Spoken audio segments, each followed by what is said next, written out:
Hi friends এই series রে আমি ডিসকস করুছু ওড়িশা বিএড এন্ट्रांस 2019 रो paper 2 history and political science रो क्वेश्चन एंड आंसर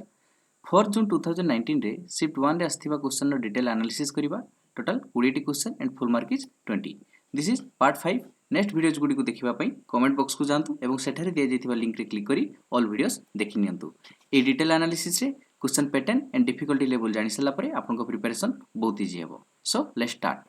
आपण माने बहुत जन अनुरोध करिसंती जे थ्योरी क्लास दबा पई लेक्चर क्लास करिबा पई तबे ठीक अछि एई प्रीवियस ईयर पेपर सीरीज सरला परे आमी थ्योरी क्लास स्टार्ट कर दबा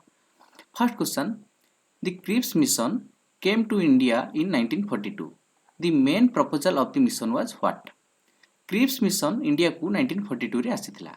तबे से क्रिप्स मिशन आसीबारो मेन प्रपोजल कोन थिला तार मेन प्रपोजल थिला to grant dominant status to India at the end of the war सेतल वर्ल्ड वार चलथिला तबे से कहिथिले जे क्रिप्स मिशन एई मुख्य लक्ष्य नै आसीथिला जे वर्ल्ड वार सरीबा परे परे इंडिया को एक डोमिनेंट स्टेटस हिसाब रे इंडिया को दिया जिवो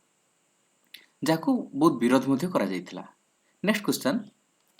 what is the maximum strength of Rajya Sabha आमे जानिचे पार्लियामेंट रो दुईटी हाउस अछि गोटे होची अपर हाउस आउटे लोअर हाउस अपर हाउस को आमे कहिथो राज्यसभा एवं लोअर हाउस को कहिथो आमे कोन लोकसभा तबे क्वेश्चन मागि what is the maximum strength मागि नाही जे वर्तमान केते जन अछंती राज्यसभा रो मेंबर से मागि जी what is the maximum strength of Rajya Sabha रे केते जन पर्यंत मेंबर रहि परिबे करेक्ट आंसर इज 250 250 जन next question which one of the following is a silent feature of the Indian constitution निम्नलिखित मध्य क्यों ऑप्शन टी आम इंडियन कॉन्स्टिट्यूशन गोटे मौलिक वैशिष्ट्य आमर तो डबल सिटीजनशिप नाही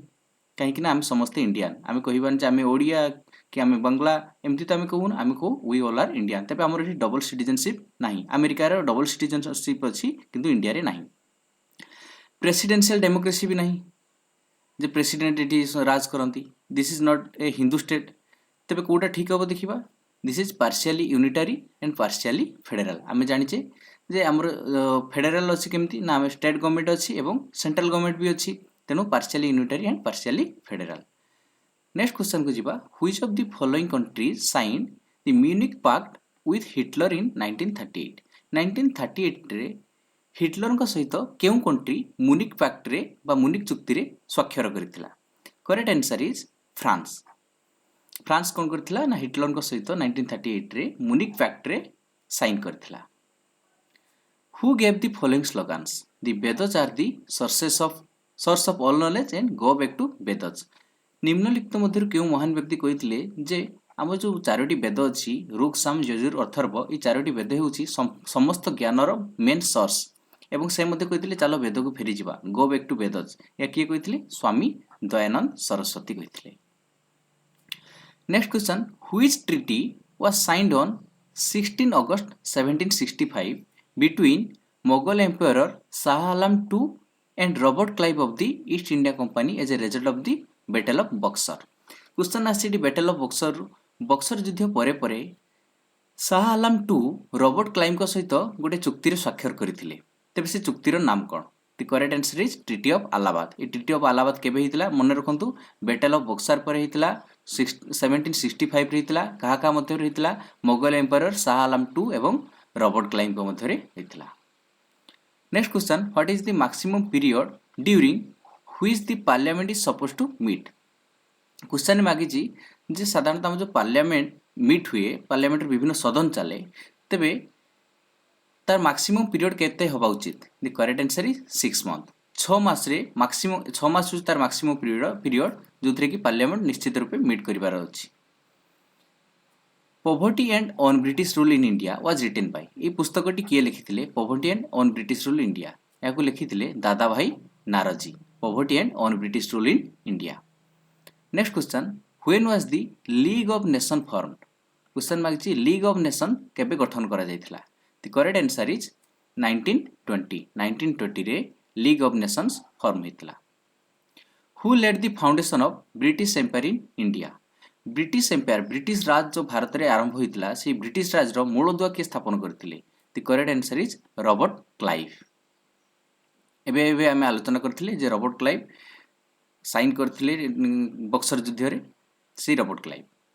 next question who were considered as the passive citizens of France France रे केउ माने पैसिव सिटीजन हिसाब से ग्रहण करा जाए एक्टिव सिटीजन नहंती पैसिव सिटीजन तेबे फ्रांस रे जो माने भोट दे पारंती नाही men and women who did not भोट से मान को कोन कहा जाय passive citizens of France next question the Satnamis of Chhattisgarh were a group of people Satnamis of Chhattisgarh Chhattisgarh किसी सतनामी धर्मर सतनामी संप्रदायर लोक थिले सेमाने कोन होतिले ना सेमाने गोटे सोशियो रिलीजियस मूवमेंट सहित जड़ित थिले in Bengal during the British period समय रे ई छत्तीसगढ़ थिबा सतनामी ग्रुप ऑफ पीपल सेमाने कोन थिले ना ई this movement was founded and led by तेबे ई सतनामी छत्तीसगढ़ सतनामी मानकू आमे कोन कहबा द करेक्ट आंसर इज गुरु घासीदास निम्नलिखित मध्य जो गुरु घासीदास छत्तीसगढ़ जो सेंट्रल यूनिवर्सिटी अच्छी गुरु घासीदास का नाम रे से गुरु घासीदास तांको मध्य जड़े सतनामी थिले छत्तीसगढ़ से यही सोशियो रिलीजियस मूवमेंट रो मुख्य पुरोधा थिले Which of the following was added to the preamble of the Indian Constitution under the 42nd Amendment 42तम संविधान संशोधन जब होइतिला तेबे सेही समय प्रीएम्बुल रे हमर जो प्रस्तावना अछि से प्रीएम्बुल रे गोटे वर्ड यूज करा जाइतिला से वर्ड टी कोन the correct answer is socialist आपण जानिथिबा प्रीएम्बुल अछि we the people of India having solemnly resolve to constitute in India sovereign socialist secular dot dot ये जो सोशलिस्ट वर्ड टी अछि ए सोशलिस्ट वर्ड टी प्रथमे नथिला यह जब 42तम संविधान संशोधन होइतिला सेतेबेले वर्ड टी को यूज कराइतिला तेबे आपन को मोर क्वेश्चन जे 42तम संविधान संशोधन को मसिया रे होइतिला आपण कमेंट बॉक्स रे लिखंतु next question fourth Anglo Mysore war related जो आंग्लो मैसूर वार चारोटी होइतिला तेबे क्वेश्चन आछि फोर्थ आंग्लो मैसूर वार रे जे fourth Anglo Mysore war Hyder Ali refuse to accept the subsidiary alliance of Lord Wellesley is it correct no this is not correct second statement the treaty of Seringapatam failed to bring peace between Hyder Ali and the English this is also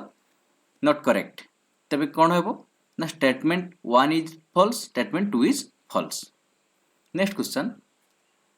the slogan do or die करबा मरो during the quit india movement Bharat छाड़ आंदोलन समय रे ये जो करबा मरो do or die इस स्लोगन टी के दितले या हमें समस्त जानिचे यह जातिर पिता मोहनदास करमचंद गांधी महात्मा गांधी दिथिले या को समय रे दिथिले क्विट इंडिया मूवमेंट समय रे दिथिले भारत छाड़ आंदोलन समय रे next question A social reformer Mahadev Govind Ranade was associated with which of the following समाज और मोमेंट निम्नलिखित मध्यरु केउ समाज सुधारक सोशल रिफॉर्मर महादेव गोविंद रानाडे केउ समाज सहित बा केउ संस्था सहित केउ आंदोलन सहित जड़ित थिले करेक्ट आंसर इज प्रार्थना समाज महादेव गोविंद रानाडे कहा सहित जड़ित थिले प्रार्थना समाज सहित महात्मा गांधी ऑटोबायोग्राफी आपण पढ़िथिबे महात्मा गांधी कर आत्मजीवनी the story of my experiments with truth the story of my experiments with truth से जतेबेले लिखिथिले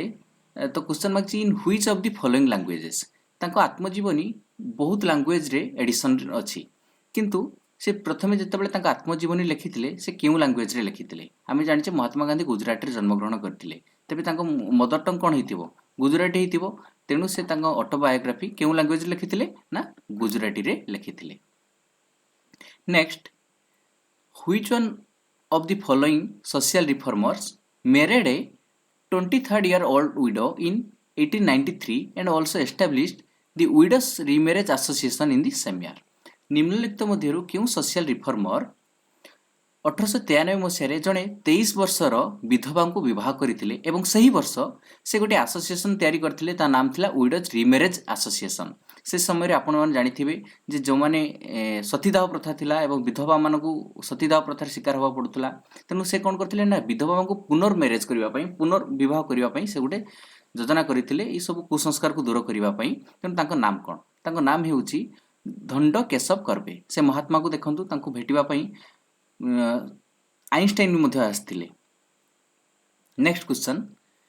on what grounds can a जज of the supreme court and high court can be removed high court एवं supreme court जज मान को केमिति निलंबन करा जायथाय पॉलिटिकल इंटरफेरेंस और इंसानिटी ना समान जदी पॉलिटिकली कोनोसी राजनीतिक दल सहित समान जदी संपर्क रखिए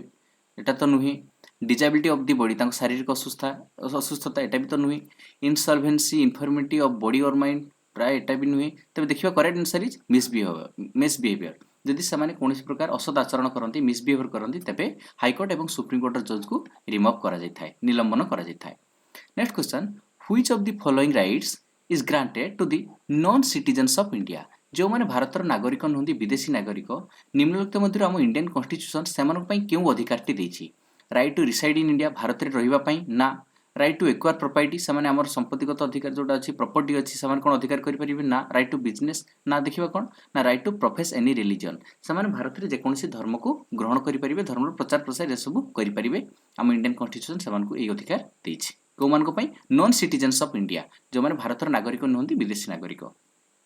तेज नेक्स्ट क्लास आम 4 जून 2019 शिफ्ट 2 रो paper 2 history and political science question को डिस्कस करूँ यार लिंक तले कमेंट बॉक्स रे दिखाई आपन को अनुरोध देखि नियंतु if you like this video please comment like share and subscribe our channel thanks for watching.